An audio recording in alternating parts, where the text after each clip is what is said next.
10 years later, I stood in an art gallery surrounded by strangers. Ja was 18 now, a real artist with her first exhibition. Her paintings filled the walls with color and light and emotion. But one painting stopped everyone. It showed a small bakery on an autumn afternoon. Snow fell outside the window. A little girl sat at a table, drawing that a man in a dark suit stood frozen in the doorway, staring at her. And the girl looked up at him, her mouth open, asking the question.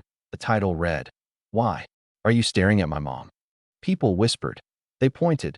They wiped their eyes. Gia stepped to the microphone, nervous but glowing. This painting is about the moment everything changed. The moment I met my father without knowing who he was. For years, I thought the story was about hiding and fear. But as I grew, I understood the truth. She looked at us sitting in the front row. Min-jun held my hand, gray-haired and soft, nothing like the kingpin he used to be.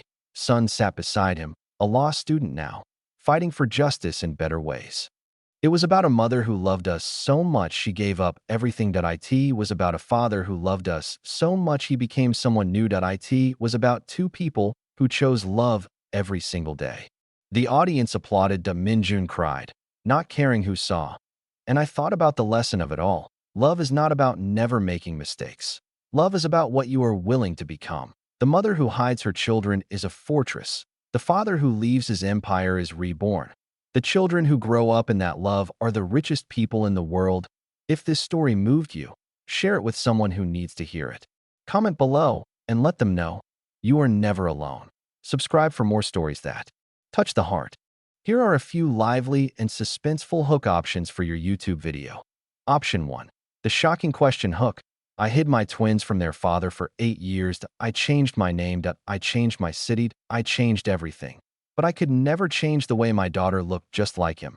And on a quiet autumn afternoon, inside my small bakery, a little girl looked up at a stranger and asked the question that destroyed my perfect hiding place forever. "Excuse me, mister, why are you staring at my mom?" Option 2. The Mafia boss hook. She asked the wrong man the wrong question at the worst possible time. She did not know he was a Korean mafia boss. She did not know he had been searching for us for nearly a decade. She only knew that this tall, dangerous man would not stop staring at me. And in one innocent sentence, my 8 years of running came crashing down. This is the story of what happened when my daughter met her father for the very first time. Option 3. The emotional mystery hook. I thought I had protected them from everything, from his world, from his violence, from the truth about who their father really was. But I forgot that some secrets have a way of finding you. I forgot that love leaves traces. And I definitely did not expect the truth to arrive in the voice of my 7-year-old daughter, asking a stranger why he could not take his eyes off her mother. Option 4. The intrigue hook. Imagine hiding from the most powerful man you have ever known for 8 whole years. Imagine building a new life, a new name, a new identity. Now imagine your daughter walking up to him and saying hello. That was the moment my worst nightmare became my second chance. Stay tuned for a story about fear, forgiveness, and the question that changed everything. Option 5. The suspense builder hook. The scariest moment of my life did not happen in the dark. It did not happen in the middle of the night with strange sounds outside my door. It happened on a sunny afternoon, in my own bakery, surrounded by the smell of fresh bread. It happened when my daughter looked at the man I had spent 8 years running from and asked him why he was staring at me. What happened next? I could never have predicted it in a million years. Before we dive into this incredible story, do not forget to subscribe and hit the bell icon button so you never miss our powerful, life-changing content. The question hung in the air like the dust motes dancing in the autumn light. I saw Min-jun's entire body go rigid. His perfectly composed mask, the face of a man who had ordered deaths without blinking, crumbled into something raw and unrecognizable. His eyes darted from Ja's face to Sun, who had stopped wiping the glass and was now watching the scene with his father's own calculating stillness. The color drained from Min-jun's face. He looked at me then, really looked at me, and I saw the years of searching, the anger, the confusion, and something else I never expected to see. A desperate, drowning hope.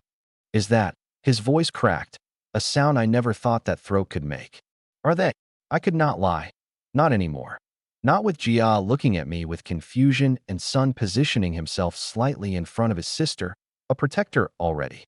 Yes, I whispered, the word scraping its way out of a throat closed tight for 8 years. The men in suits exchanged glances and melted away, disappearing as silently as they had come, leaving just the three of us and the ghost of what could have been. Min Jun took a step forward, then stopped as if he had hit an invisible wall.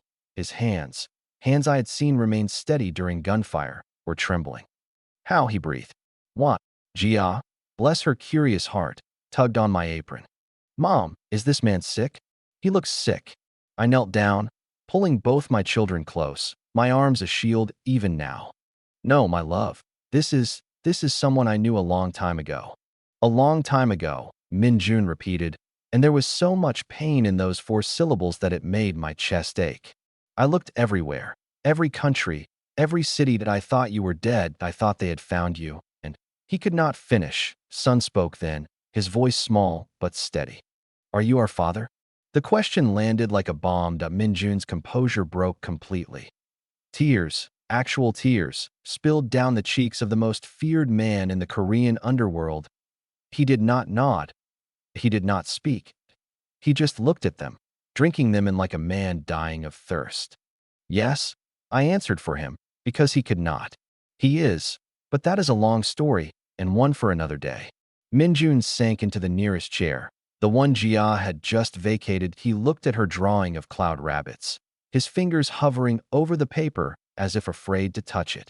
She draws, he whispered, like my mother. And he looked at Sun. He stands like my father did, protective, watchful. The bakery felt smaller, the walls closing in around us that I should have been afraid. Every survival instinct I had was screaming at me to grab my children and run, but I was so tired of running. And Min Jun was not looking at me like a man who wanted revenge.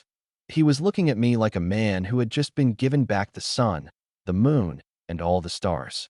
Can I? He started, then stopped, cleared his throat, started again.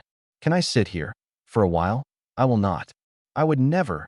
He could not even finish the sentence, could not promise he was not a danger, because we both knew what he was, what he had always been. But the children were watching, and I could not make a scene. I could not shatter their world twice in one afternoon. You can sit, I said quietly, for a while. The next hour was the strangest of my life. Min Jun sat at that small table by the window, drinking the worst coffee I had ever made because my hands would not stop shaking. Jia, fearless and friendly, eventually crept back to her chair and showed him her drawings.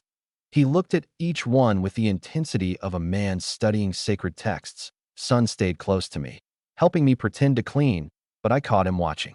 Always watching, just like his father. The afternoon light shifted, growing golden and long. The bell chimed for real customers, and they came and went, oblivious to the earthquake happening in their midst. When the last customer left, Min Jun finally spoke directly to me. I have money. Powered, I have spent 8 years building an empire, and I would burn it all to the ground for one day with them. I believed him. That was the terrifying part. I did not hide them to hurt you, I said, my voice barely above a whisper. I hid them to save them from what you are. The words were cruel, but true. He flinched as if I had struck him. I know what I am, what I have done, but I also know that I have a daughter who draws rabbits in the clouds and a son who guards his family like a young king, and I have missed every single moment of it. His voice broke again. I do not deserve to know them, but I am asking, begging, let me try. Let me be something different for them. Jia tugged on his sleeve, a gesture so casual, so trusting, that it made my heart stop and soar at the same time. Mister, if you are our father, why do you not live with us? All my friends at school have fathers who live with them. Min Jun looked at me over her head, and in his eyes I saw the same fear I had lived with for 8 years, the fear of hurting them, the fear of being exactly what he was. Because, he said slowly, choosing each word like a step across a minefield, your mom is very smart and very brave, and she wanted to keep you safe from some bad things I was involved in. She did the hardest thing a person can do. She protected you all by herself. Jia considered this. But you are here now. Does that mean the bad things are gone? I held my breath. Min Jun looked at his hands, those hands, and then at my children. I am going to make sure they are gone, he said. I am going to make sure that nothing bad ever comes near you again. That is a promise. He looked at me then, and I saw something I had never seen in him before: vulnerability. This will take time. I have obligations, structures to dismantle, men who will not want to let me go, but I will do it for them, for you. The word you hung between us, heavy with meaning that I did not know if I could trust him, that I did not know if a leopard could change its spots, or if a kingpin could become a father. But I looked at my children, at the way Sun's shoulders had relaxed slightly, at the way Jia was already chattering about her favorite cartoons, and I knew that the choice was no longer mine alone. The door chimed again. One of the suited men returned, his face urgent. Sir, we have a situation. Kim's people are making moves. They heard you were compromised. Minjun stood, and for a moment, the kingpin was back, his face hardening into something dangerous. But then he looked at Jia, at her innocent face, and the hardness softened. He knelt down to her level. I have to go now, but I will come back. I will always come back now.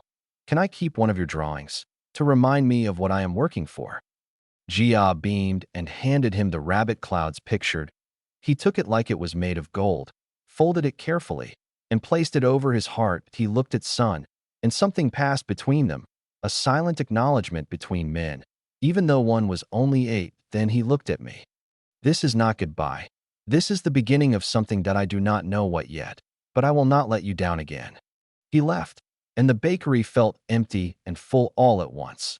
The children had questions, so many questions, and I answered them as honestly as I could as the sun set and the streetlights came on. That night, after they were asleep, I sat by the window with a cup of cold tea and watched the city glitter. I thought about running, that I thought about staying, that I thought about a man who had held my heart once, and who now held a child's drawing over his heart. Weeks passed, then months. That Minjun did not come back in person, but gifts began to arrive. Not lavish, dangerous gifts, but thoughtful ones. Books for Sun, art supplies for Jia, and once, a small plant for me with a note that said for giving them roots. We heard rumors, of course. Itiwan was small for gossip. The great Minjun was stepping back, dismantling his empire, fighting battles on multiple fronts to get out. Men who had served him for decades were bewildered. His enemies circled like sharks, scenting blood. And then, on a snowy December evening, the bell chimed. Minjun stood there, thinner than before, with a new scar along his jaw. But his eyes were clear, and his hands were still. It is done, he said simply. I am out, completely. That I have lost almost everything. Money, power, men I thought were friends. He paused. But I have kept the drawing, and I am hoping I have not lost the chance to be something more. Behind me, I heard small feet on the stairs. Jia appeared in her pajamas, rubbing her eyes. Then she saw him, and her face broke into a smile that could have melted all the snow in Seoul. Father, you came back. She launched herself at him, and he caught her, holding her like she was the most precious thing in the world. Sun appeared behind me, more cautiously, but there was hope in his eyes too. I looked at this man, this former kingpin, now holding my daughter in a cramped bakery doorway while snow dusted his shoulders. That I thought about pain and fear and 8 long years. That I thought about love and tenderness and the immeasurable work of becoming something new. Come in, I said. It is cold out there, and the children have been asking when you would come home. 10 years later, I stood in the same spot where it all began. The bakery looked different now, expanded and modernized, with large windows and comfortable seating and a steady stream of customers who came from all over the city. But the small table by the window was still there, preserved exactly as it had been on that autumn afternoon when everything changed. Sun was 20 years old now, tall and serious, studying law at the university. That he wanted to be a prosecutor, to fight the kind of justice that his father had once evaded. Jia was 18, an artist like her grandmother, with an exhibition of her work opening next week at a gallery in Gangnam. They had grown into people I could hardly believe I had created, people with kind hearts and open minds and futures bright with possibility. Minjun came up behind me, wrapping his arms around my waist.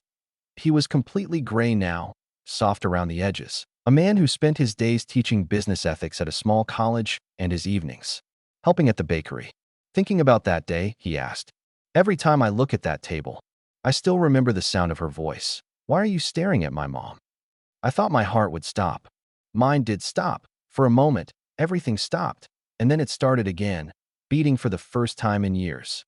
The bell above the door chimed, and Son walked in, dressed in his university jacket, looking so much like his father at that age that it still took my breath away. Mom, Dad Dajia wants to know if you are coming to her preview tonight. Would not miss it, Min Jun said. Never miss anything important again. Son smiled, that rare, beautiful smile that transformed his serious face. I know, you have not missed a single thing since I was 8. He came over and kissed my cheek, then hugged his father, something that had become natural over the years. The gallery asked if you would say a few words, Dad, about supporting artists or something. Minjun laughed. Me? Talking about art, I still draw stick figures. You talk about love, I said. You talk about showing up, that is what matters. That night, we sat in the front row of a beautiful gallery, watching our daughter stand before her paintings. They were extraordinary, full of light and color and emotion. But the most extraordinary thing was the painting in the center of the main wall. It showed a small bakery, with snow falling outside the window. Inside, a little girl sat at a table, drawing that a man in a dark suit stood frozen in the doorway, staring at her. And the girl was looking up, her mouth open, asking the question that had changed everything. The title plaque read, "Why are you staring at my mom?" Jia stepped to the microphone, nervous but radiant. This painting is about the moment my world changed. The moment I met my father, even though I did not know he was my father yet. For years, I thought the story was about hiding and fear and running away. But as I grew up, I realized it was about something else. She looked at us, her eyes shining. It was about a mother who loved us so much that she sacrificed everything to keep us safe. That it was about a father who loved us so much that he gave up everything to become worthy of us. That it was about two people who chose, every single day, to be better than they were before. The audience applauded, and I reached for Minjun's hand. His fingers intertwined with mine, warm and solid and present. After the exhibition, we walked through the city streets, the three of us, our children on either side. The city glittered around us, full of stories and secrets and second chances. Son spoke first. I think I understand now why you did what you did, Mom. The hiding, the fear, the silence. It was not easy, I said, but it was necessary. And you, Dad, leaving everything, starting over, becoming someone new. It was the easiest hard thing I ever did, Minjun said. Because the alternative was unthinkable. Jia stopped walking and turned to face us. I want you to know something. Both of you, that I have never felt like anything was missing, that I have never felt unloved or unsafe or unwanted. You gave us everything, Mom, in those years when it was just us. And you gave us everything, Dad, in the years after. Different things, but everything just the same. We stood there, the four of us, in the middle of a soul street, under a sky full of stars that had witnessed everything. And I thought about the lesson of it all, the thing I hoped everyone would understand. Love is not about never making mistakes. Love is not about perfect circumstances or easy choices. Love is about what you are willing to give up, what you are willing to become, what you are willing to fight for. Even when the fight seems impossible, the mother who hides her children is not weak. She is a fortress. The father who leaves his empire is not defeated, that he is reborn. The children who grow up in the shelter of that love are not deprived. They are the richest people in the world. That we walked home together, to the bakery that had been my sanctuary and my prison and finally, my freedom. The lights were on, warm and welcoming. The smell of bread filled the air, and inside, at the small table by the window, a young couple sat with their child, laughing at something on a phone, ordinary and beautiful and completely unaware of the miracles happening in their midst. That is the thing about happy endings. They are not really endings at all. They are beginnings, dressed up in comfortable clothes, disguised as ordinary days. They are the moment you realize that the fear is gone and the love remains. They are the sound of your children's laughter, filling rooms that were once silent with worry. They are the weight of a hand in yours, a hand that once held weapons and now holds yours with the gentleness of someone who knows exactly what he almost lost. The moral is simple. Really. It is not about running or staying. It is not about hiding or revealing. It is about choosing, every single day, to be the person your loved ones deserve. It is about understanding that people can change, not because the past disappears, but because the future matters more. It is about knowing that a kind heart and a willing soul can transform anything, even a kingpin, even a fugitive, even a family built on secrets and fear, and the most powerful force in the universe. Love. Unconditional, unreasonable, unstoppable love. Thank you for listening to this heartfelt story. That if it moved you, share it, comment below, and let someone know. You are never alone.